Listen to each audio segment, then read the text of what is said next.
Danny Designs, back again. This is a topic on uh, my retirement plan. And part of my retirement plan was I needed to be debt free. So, how was I going to go about that? I owned a house. Of course, I didn't own it, the bank owned it. Had a truck payment, had some student loan debt, some other credit card debt, things that I had to get taken care of. And I thought, this is going to be a commitment that I've got to do. My kids were already out of high school, or in high school, getting ready to be out of high school. So that helped. I just had to take care of myself, which makes it beneficial. But having said that, I've seen families do this with young kids, and that's part of my motivation too, was like, well, if they can do it, I can do it. So I'll go through some topics of some things that I did financially, and hopefully I don't forget any of them, but if I do, then I'll definitely touch on it later. One of the first things was to start lowering my debt, and I was paying, almost $500 for a pickup, and I didn't really need it. I liked it, didn't really need it though. So I ended up trading that in, which I was upside down on, for a Nissan. And what I was able to do with the Nissan is it lowered my payment down from 500 and something down to 300 and something. The insurance got better. Fuelage, I used less fuel, so the mileage and gas mileage was tons better. So that immediately was a saving. Started cleaning up my house so that I could put it on the market. Got it on the market. It sold quick. So since it sold so quick, I thought, what am I going to do to live in? So I thought my plan, my design was to buy a fifth wheel and have it delivered to a site. So I went and found a fifth wheel and had it delivered, and my house sold. And well, what am I going to do with all my furniture? I could put it in storage for 2 to 3 to 4 years, and then what? Then use all that money. So I decided, I'm just going to sell everything. Sell everything. Couches, refrigerators, everything. So I did that. Sold everything. Had an estate type sale and yard sales, and just got rid of everything that I didn't need. Was able to use that money to pay off some debt, credit cards, student loans, like I discussed earlier. So that, selling the house and doing all that, my house payment, I had a house payment and a pool payment because I took out a second on the house to build this pool that I was able to use for whatever short time in the grand scheme of things. But my payments were over $2,000 a month. Not a whole bunch, right? But it was over $2,000 a month, so I could never get ahead. When I sold the house, bought the fifth wheel RV, the total of the RV payment and the site where I was staying at this RV park was around $1,000. So immediately I was saving $1,000 a month. Of course, people were going, "Oh, if you're losing the equity in the house, you're da da da." And I'm like, the money that you spend to keep your house up, to build up all this equity, because you're paying all this interest, if you just took that money, started saving it, you can pay everything else off, and then just start putting cash in the bank. And it was kind of funny. I was sitting at my desk, and I had a buddy that's teaching with me, and I started talking about my design, my retirement design, my plan. And he said, "Well, when are you going to do that?" And I told him, I said, right now my design, my plan is just to, when I retire, or during that last year before I'm going to retire, do it then. And he said, "Why wait?" And I thought, why wait? Why waste all that money? Why, take a chance on the housing market going down again, where I couldn't sell my house and then maybe have to sit in my house for another 6 months, a year before it sold. Be wasting all that money. Maybe I couldn't even sell it before I, wanted to retire, and then it'd drag it on even further. So I'm like, why not take that chance? Do it now. And I'm lucky I did, because I put it on the market and it sold quick. So I was able to save that extra $1,000 a month, put it towards my student loan, put it towards the stupid debt that I built up, doing bad things, making bad decisions, which I did basically all my life with finances. So I was able to get debt free by doing that. Now it took a while. It took a long time. I also used, which I know, listened to Dave Ramsey, which I listened to a ton, and he was very helpful, very motivated topics. I used 0% interest credit cards. My credit was pretty good. Wasn't great, it was just pretty good. So I would get this $3,000 0% credit card and this $5,000 0% credit card. And you had 12 months to 18 months to pay them off.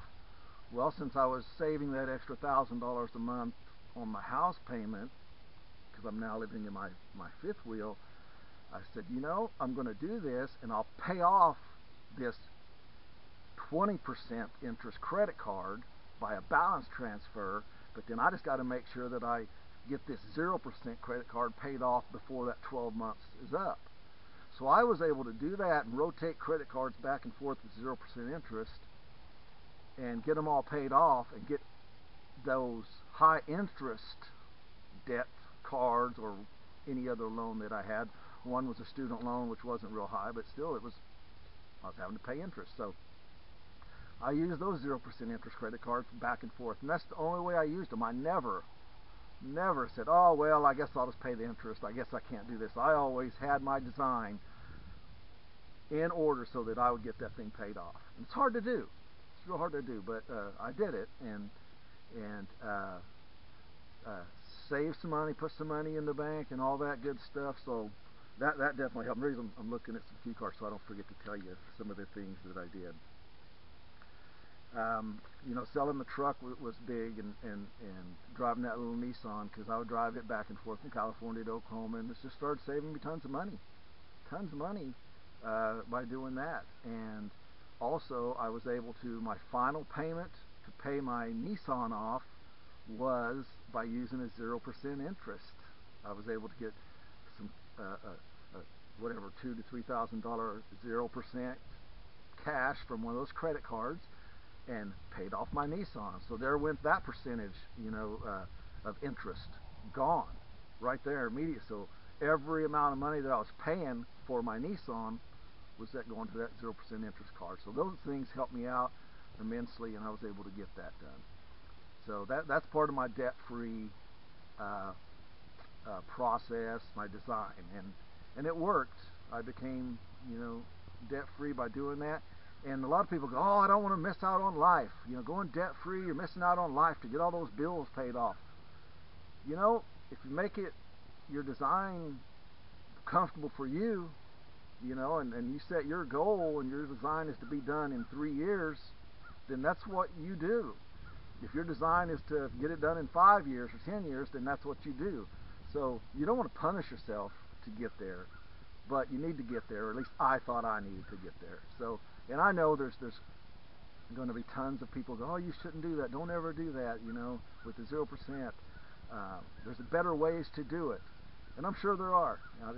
But within my means and the things that I was doing, that's what I chose to do. Okay, that's it on this topic for today, or this time anyway. D squared. Thanks.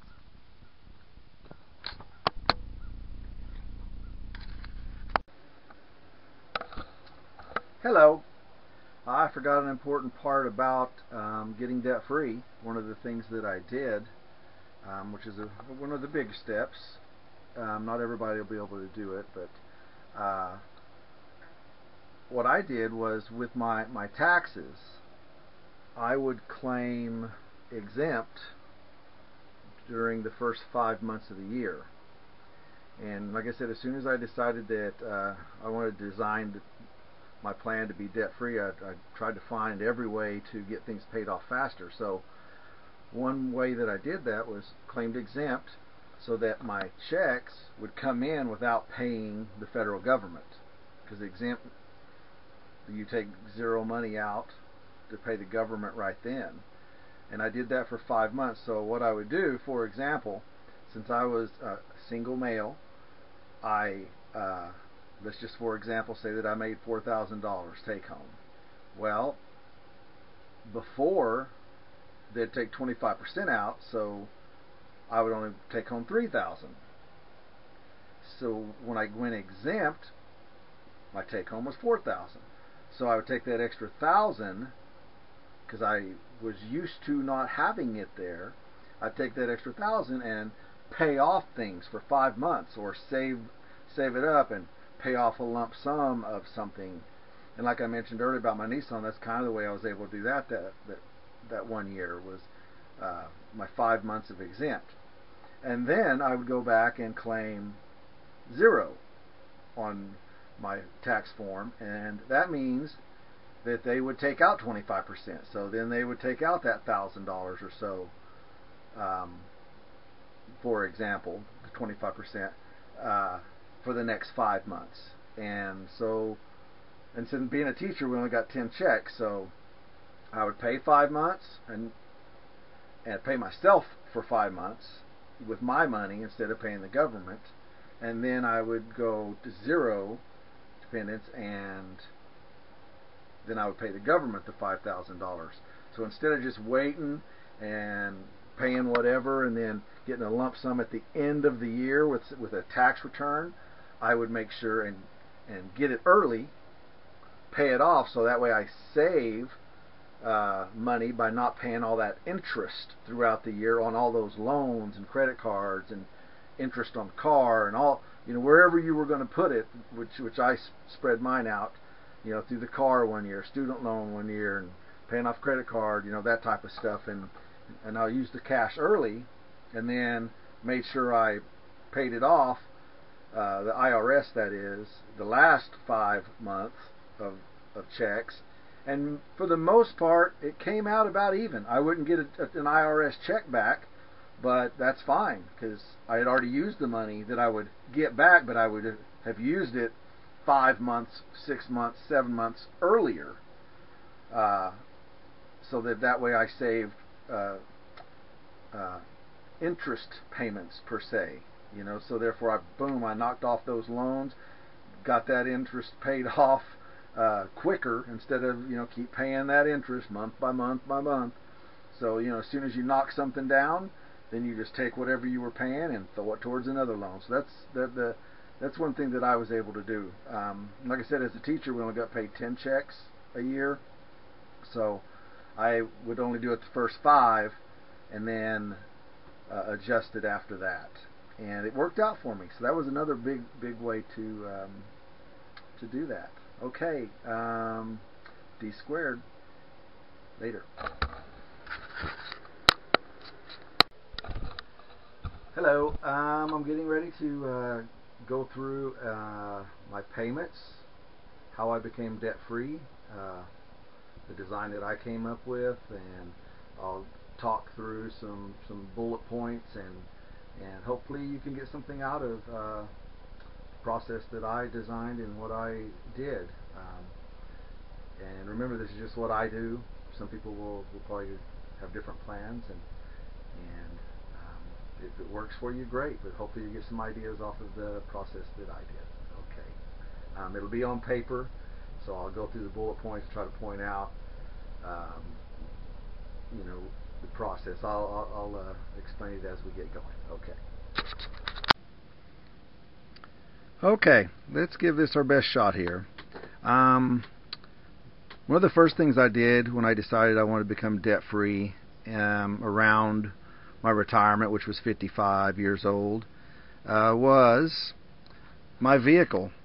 I had a Dodge Ram truck that I was upside down on. The payment was approximately $550 a month. And what I decided to do was get rid of that truck. I didn't need a truck, really. And if I ever needed one, I could go rent one. But I decided to go ahead and go get me a smaller vehicle. And I went and leased a brand new Nissan Sentra, a 3-year lease. And I know a lot of people don't like to lease, which is fine. But I did it because I wanted to make sure that I had the maintenance on that. That if something went wrong, on a lease, usually they'll take care of everything. Where if I owned that pickup up there, I had to come up with the repairs and stuff. But a lease, I was able to do that. And then you got to stay under the miles and all that good stuff, which I did. So my payment went from $550 to $330. It would have been less, but I was upside down on that pickup. So the trade-in and after all that, my payment ended up being about $330 a month. So right off the bat, I was saving, around $220 a month just in payment. At the end of the lease, I had the option to buy it for about $12,000, which I ended up doing after that 3-year lease. Instead of signing up again and doing all that, I would just purchase the vehicle. And the reason I did that is from that point I wanted to make sure, and I changed my insurance, so my insurance actually payment went down. So I did that. It took me 3 years. During that 3 years, I started putting money away to save that $12,000 so I could pay cash. Because I was trying to become debt-free, not getting a loan, all that good stuff to do something. So that was about $4,000 a year, give or take. Sometimes it's probably $3,000 one and then $5,000 the other one. So anyway, I was able to do that, and by saving that $220 a month, right there, I was able to put that away into the safe deposit box. And I tried to use safe deposit box so I could save cash, and it worked out for me. I hope this is not real blurry. I'm trying to make sure you guys can see it and everything. So that was the vehicle plan, the design I created for that. The next one was credit cards. I had credit cards. I had student loans, that type of thing. So what I did, let's just say, for example, these are rounded numbers. Let's say you're on card number 1, you had a balance of $5,000. Let's say your payment was $150 a month. After each $150 payment, the new balance would go down to $4,950. So really, the balance would only go down $50. So I was paying approximately $100 interest a month. Again, give or take, depending on the credit cards. I'm using round numbers. Let's say card number 2, I owed $6,000 balance. Same thing, approximately $150 payment. That balance only went down $50 a month because I was paying $100 interest. So I was wasting $200 a month. So what I ended up doing, I was able to qualify for some 0% transfer cards. Usually they're 18 months. Some of them are 12 months. You could get 24 months interest-free before you had to start paying the interest back. So what that means is if I got a transfer card, an 18-month transfer card, I had 18 months to pay the balance off. And I would transfer this $5,000 onto that. That means I'm not paying this $100 interest anymore. Every $150 payment went towards the balance on the 0% transfer card. So as you can see, it dwindled down 3 times, at the rate of 3 times. So approximately at the end of that 18 months, each one of these cards could be down, at least cut in half, at least. And that's if you can pay extra on them, it's going to be more. So if instead of paying $150, if you can come up with $200, obviously it all goes towards the balance. You have to make sure that you use the card correctly, and you do not charge anything on that card except that balance transfer. Do not use them. Just use this as a tool. You can attack one credit card at more aggressively. So, for example, if you said, "Hey, I'm only going to pay the minimum payment on the transfer of card number 2, and I'm going to double up payments on that balance on that card 1 to get it paid down or paid off faster," that's fine. Then both payments can go towards that card number 2. And I suggest you get one of them paid off a little faster, because once it's paid off, that card will again allow you within a couple months to use another balance transfer. So what you could end up doing, and what I did was, for example, paid card 1 off in about 13 months. So in that 5-month period that I had left over, they said, hey, do another balance transfer for 0% for 12 to 18 months. I said, okay. So I put the remaining balance of card number 2, which is a 0%, but it was getting ready to start charging me interest because it was getting close to that 18 months. I balance transferred it back to that card number 1. I had another 18 months of 0% interest. So I went back and forth, but you have to be disciplined. You cannot use the cards. Cannot use the cards.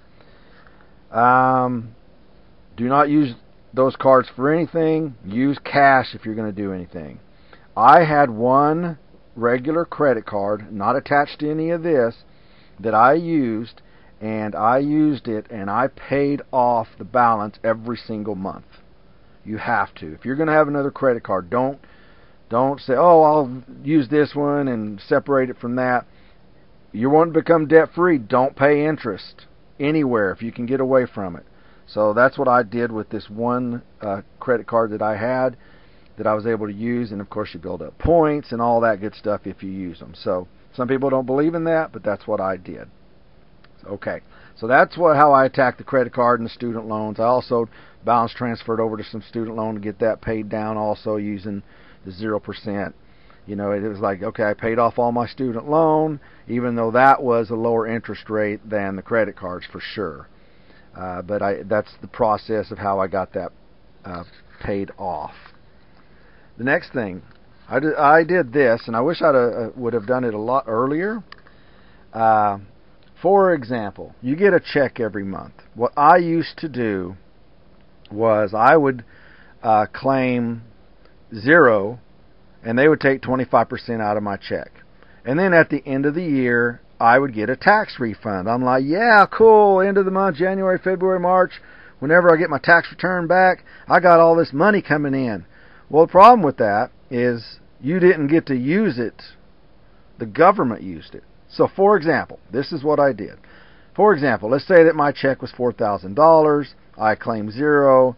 They took 25% out, which was $1,000. So I only had $3,000 deposited into my account each month. So what I did was I said, okay, I'm going to claim, because I was single. So single, I'm going to claim exempt. That means they take 0% out. You get it all deposited. So that $4,000 check, I got $4,000 deposited into my account. And I did that for 6 months. So I would take that $4,000 that I'd get, and that means I would have an extra $1,000, because I was only used to getting $3,000 deposited. So I made sure, I was like, okay, I'm used to this. So I am going to be used to it and act like I only have $3,000 during this time, and I'm going to take that extra $1,000 right there, and I'm going to use that. Well, how could I use that? I could use it towards my student loans. I could use it towards those 0% cards. I could put it in my safe deposit box cash, so I could buy that, pay off my Nissan. So whatever you decide you're going to use this for, you could do it and just throw money at those interest rates, those car payments, whatever you want to do to get something paid off. You can use your money at the beginning. And then after that 6th month, I went back and I claimed 0 again, or 1, 0 or 1. That means they're taking approximately 25% out again. So then they would take that $1,000 out. So I would use my $6,000, then they would take $6,000 out. So at the end of the tax season, I would probably not get a tax return. If I did, it might be a little, or I might have to pay just a little. But I would rather use this $6,000 here, because when I use this $6,000 here and I pay off those interest cards or that interest student loan, I am saving a whole bunch more money on the front end by not paying those credit card interest rates, the other things, by getting my car interest rate down by just the payment and stuff like that. So I used it at the beginning instead of waiting till the end of the tax season and then 3 months later getting a refund check and then using it. So I saved myself paying interest a whole year basically. So that's what I did. Make sure you take that money out. Make sure you use it if you want to save it in case something happens with your taxes at the end because you're kind of afraid, oh my God, what if, you could put some of it away for that. But remember, when you go back and you change this back to your normal,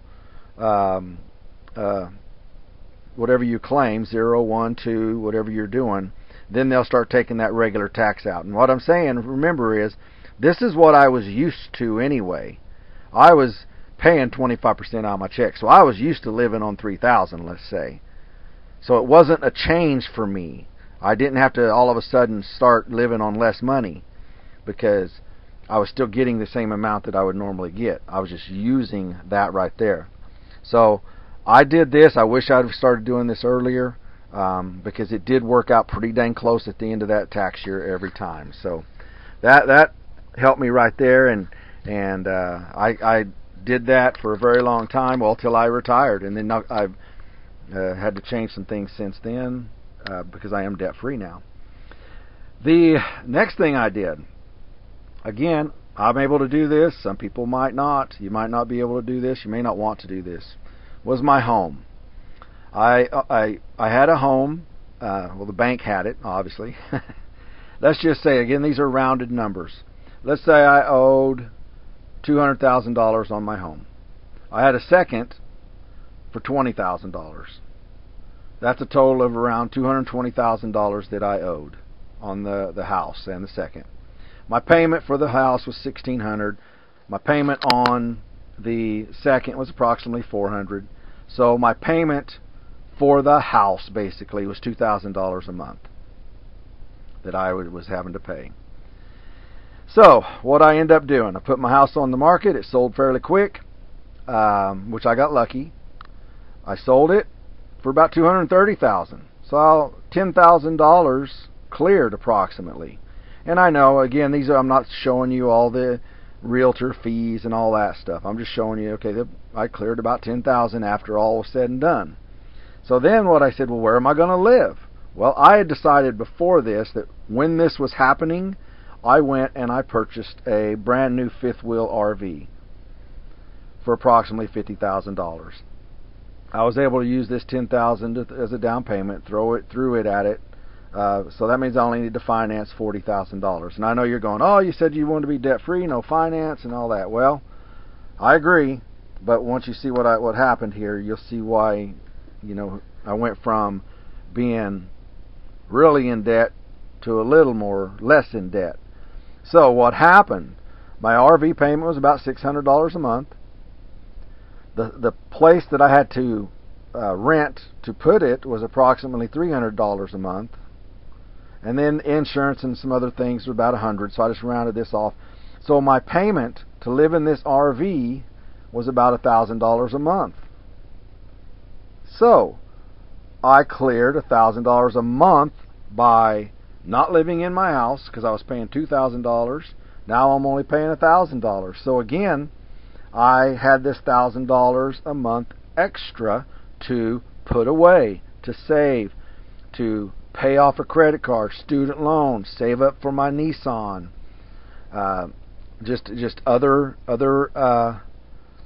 payments. So that's one thing I did right there. A lot of people go, you went from a home, 4-bedroom or 3-bedroom or wherever you were living into a fifth wheel RV. I was single, I was able to do it, but once I got into this RV park, I noticed families doing it. I was like, wow, I could have done this a little bit earlier and been out of debt a ton earlier. It's just, everybody's got to be on board with it because it's a different lifestyle. Okay, when I was selling my house, I had an estate sale, basically. I wrote it right here, estate sale. I sold everything. I got a storage unit because there was a couple little things I wanted to keep, and wasn't sure that I did, well, and couldn't sell or whatever, so I wasn't just going to give it away.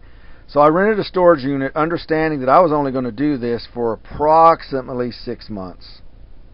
And if I didn't get everything sold by then, I was going to donate it, because I was not going to just keep that storage unit paying whatever it was, $50 to $100 a month, you know, because then the profit, which I made over $6,000 by selling everything in my house. And I'm talking everything.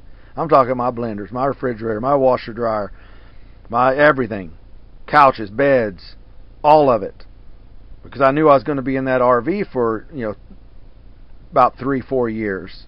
So I thought, well, I'm not going to just pay to store this stuff. I'll buy new when I want to go do what I'm going to do later when I build my cabin. And so that's what I did. So I used that $6,000 right there. I didn't want to keep, you know, milking that $6,000 by paying a storage unit. So the profit, I, you know, could throw it at my RV payment. I could throw it at, you know, back in that savings box. So I mean, I had an estate sale. Again, some people are, oh, what'd you do? You can't get rid of that. You can't get, what are you doing? And I'm like, I'm getting serious about this. So let's go through some stuff here of other ways to save. I showed you going from my truck to my car, I saved $220 a month. From moving out of my house to an RV, I'm saving about $1,000 a month. I changed my phone plan. I end up saving about $20 by doing that. You can constantly bid these guys against themselves. You know, Sprint, AT&T, Singular, all those, and you can find better plans. The TV plans, same thing. Excuse me, whether it's DirecTV, Dish, whatever, Bright House, all those, you can kind of do what you need to do. And do you really need that DVR? You know, do you really need so that's what I did, and approximately $40. My gym membership, I kept it, you know, but I found a better way to talk to them. I told them, you know, hey, I'm leaving. I'm going from this place to that place, so lower it $10 for me and I'll stay, and they would do it. Gas mileage from truck to car, about $50 a month. You know, a big old Hemi truck down to a Nissan, probably more than 50, but I just put 50. You can find some extra work. You know, get you a couple hours here and there during the month, maybe save yourself another $100 or make $100 more. So doing all that, that's just that part of it. I was saving an extra $1,440 just by doing that right there. You know, obviously the big one was the house to RV, but you could save money. And then once you do, put it away, because you're used to spending this already. So don't act like, oh, it's more money for you to do whatever with. No, this is money that you're putting someplace to become debt-free. So do it. Do it. Every month, put that money someplace else. Now, people are saying, well, I don't want to live under a rock. You know, what about fun, doing stuff? You can't just, well, my fun money didn't change. You look on here at all these places here, I didn't ever once said, oh, well, I stopped going to the movies. I stopped going golfing. No. That money was still happening out of my check. So I just kept that the same. So don't do this stuff to create fun money. You're doing it to be debt-free. So that's what I'm saying with that. Do it to become debt-free. And you can probably find other ways to save money there. So, you know, the more things you can do, the better. I had planned on and did buy a backhoe when I moved. When I retired and came out here. You'll see these in the later videos. But how did I save up? Because again, I was not going to take out a loan. Wasn't going to. I'm debt free. Wasn't going to do it. So what I do? That small tractor that you see, that little Ford tractor, I needed a big backhoe to do a bunch of work, so I sold the small tractor. I used that money and put it away. And then that tax money that I talked about, you know, saving that $1,000 a month for 6 months. I saved some of that towards the end. And then the money from my house to the RV, you know, I was able to put some of that away, and I was able to pay cash for a backhoe once I got back here and got settled and everything right after I retired, so I could really do some heavy-duty work, because that's what I needed, that's what I wanted. Same thing, and I didn't write down here, but my sawmill. my sawmill. I was able to pay cash for that. You know, just one of the things that I planned for. I put it in a safe deposit box, and I said, that's what I've got for the sawmill. That's what I got for the backhoe. My fifth wheel trailer, this was the last thing I paid off. I started making extra payments with what little extra money that I talked about up in here. You know, some extra money that I saved. Started making some extra payments. I also used some of those 0% interest cards towards the end when I was able to put them all, the rest of the payment. So let's just say there was $6,000 left in payments. Well, if I kept paying on that, you know, obviously I'm paying interest. So I said, all right, I'm going to go ahead and put that payments balance transfer into the 0%. And I was able to do that because when I retired, I had a one-time payment that I was able to get, and I just threw all that money towards this fifth wheel also. And then that enabled me to do the 0% cards, which I'd planned for, you know, get the sawmill, the backhoe, and all of this I did really without tightening up my belt loop, you know, and doing without.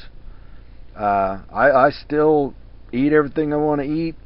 Of course, I'm vegan now and all that, but plant-based diet. But I was able to go to the movies. I still go traveling. I do the things that I want to do because I decided I wanted to be debt-free. You can do it. It takes time. It takes a little bit of energy to plan out. Get it on paper. Get it on a spreadsheet. Start finding ways to save that money. Put it away. Be disciplined. Don't use your credit cards once you get it. Your big ones paid off. Don't use them again. Don't pay interest if you don't have to. You know, you may not be able to sell your home, do some things like I did here, but you can do other things to make this work by using your monthly taxes. You know, saving that. So this is my design, and it worked.